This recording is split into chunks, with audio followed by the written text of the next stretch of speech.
Bom, vou falar um pouquinho aqui de renda variável. Acho que complementando o que o Bruno falou, né, assim, foi um mês bem dísparo entre os ativos, né? Então a gente teve ali a bolsa relativamente resiliente, né? A bolsa acabou fechando o mês subiu mais de 1% ali, assim, acho que a gente, olhando o que aconteceu ao longo do mês, quando termina até a gente fica na dúvida se a bolsa realmente subiu, né? Mas teve um dólar que subiu mais de 6%, um DI abrindo quase 100 bips, então dependendo do vencimento, então foi uma deterioração bem forte dos mercados de renda fixa e a bolsa relativamente bem comportada. Acho que a minha leitura, claro, que é exposure, né? Assim, a gente estava com a cabeça realmente de preço para a bolsa já é interessante nesses 120 mil pontos. A gente vinha comentando nos últimos calls que a gente aumentou nossa exposição em equities aqui, em zerou o caixa dos fundos. Eu acho que a leitura realmente é uma leitura de preço. Assim, a bolsa realmente, ela tinha sido, na minha leitura, tá, o ativo que pior respondeu no início do ano.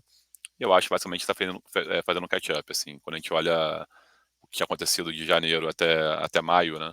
Assim, a bolsa, na minha leitura, principalmente os ativos domésticos, reagiram muito pior do que tinham reagido eventualmente a NTNB e o dólar, tá? Então, é, minha leitura, quando você olha uma integral um pouco mais longa, essa performance consegue ser justificada, tá? Os ativos domésticos da bolsa tinham caído já 20, 30%, antecipando muito a deterioração, talvez pelo fluxo mesmo, né? O fluxo de venda dos fundos domésticos.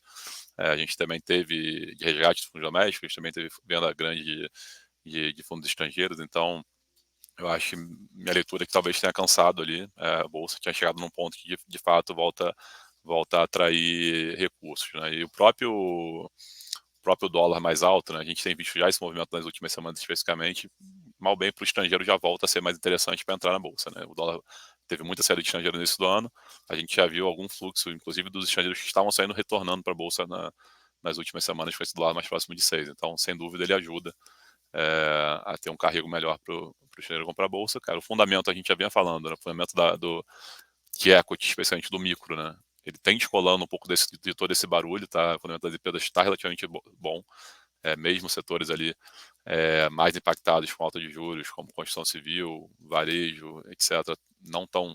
Claro que tem todo um lagging para bater, mas no curto prazo não estão reagindo a isso. Os fundamentos estão positivos, os resultados estão vindo positivos. A gente imagina uma temporada de segundo trimestre, né, que deve começar a partir da semana que vem, relativamente positiva. Tá? Então, a gente segue com um view aqui mais construtivo, apesar de saber que o cenário deteriorou bastante. A gente também entende isso, de certa forma, já está no preço, né? Já tem esse cenário de alto de juros que a gente comentou, que o Fernando comentou, de certa forma já está na curva, a gente já tem ali 200 pips de alta de juros na curva nos próximos anos. O dólar já reagiu bastante também, então eu tento olhar sempre, tentando olhar um copo um pouco mais cheio, né? Já teve uma interação grande dos mercados e olhando o preço dos ativos de bolsa, a gente continua ali construtivo com valuation, especialmente falando, tá? Se tirando aqui um pouco do aspecto macro para valuation, a gente sai com a cabeça ainda, de certa forma, construtiva, tá? Olhando do ponto de vista técnico também, a gente teve até comentando, né, tinha um medo também para esse mês de julho, especialmente, que era o overhang da oferta de Sabesp, né? A gente tem agora, nos próximos 15 dias ali, a oferta de Sabesp acontecendo, uma oferta grande, de quase 8 bi. Tinha um certo receio também que isso pudesse gerar mais uma venda de bolsa, né, dado o fluxo, que não tinha fluxo para renda variável. Acho que o desfecho dessa privatização, né, entendo a Equatorial ser anunciada no preço bem atrativo de R$ 67, eu acho que esse fluxo vem naturalmente, eu acho que não vai ser um problema para a bolsa, né, então acho todo esse receio do overhang que poderia ter de uma oferta, eu acho que ele vira até o contrário.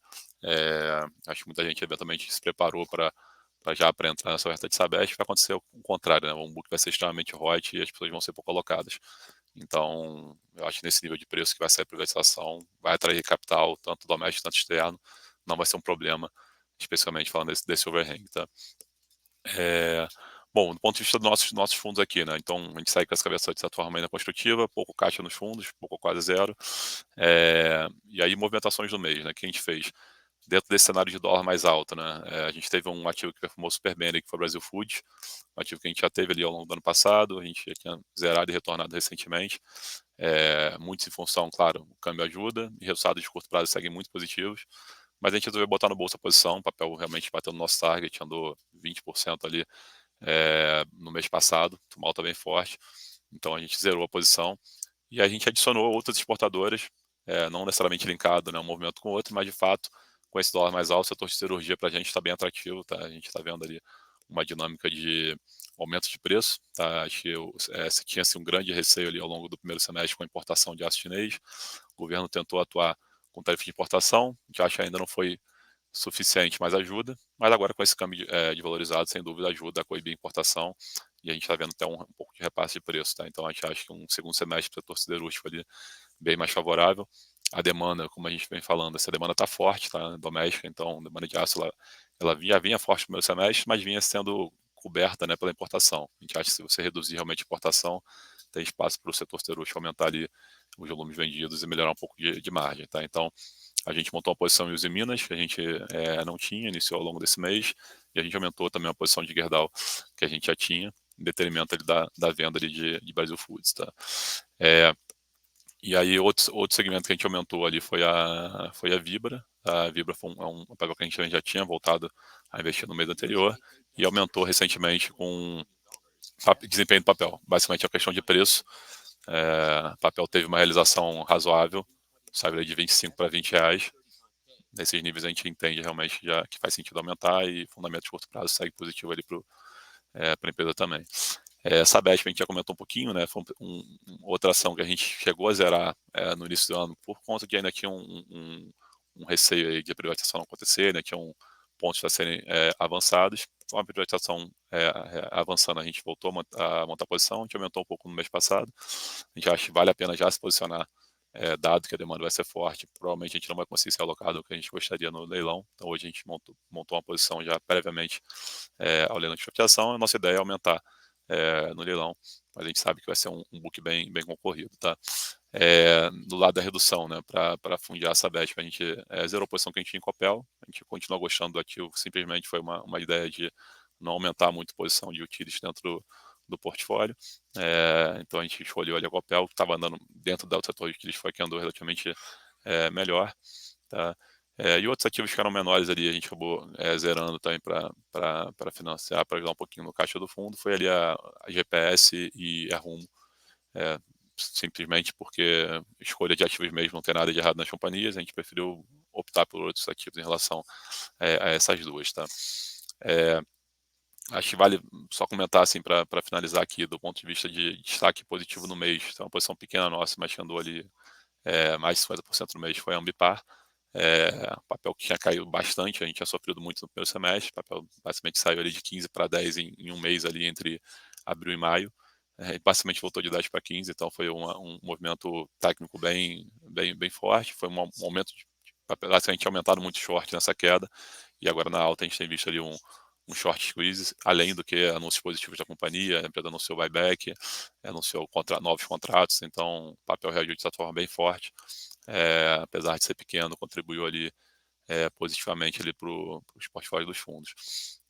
E do lado negativo, acho que o setor de educação, tanto Edux, Anima, Cog que a gente tem no portfólio, seguem ali bem amassados, né?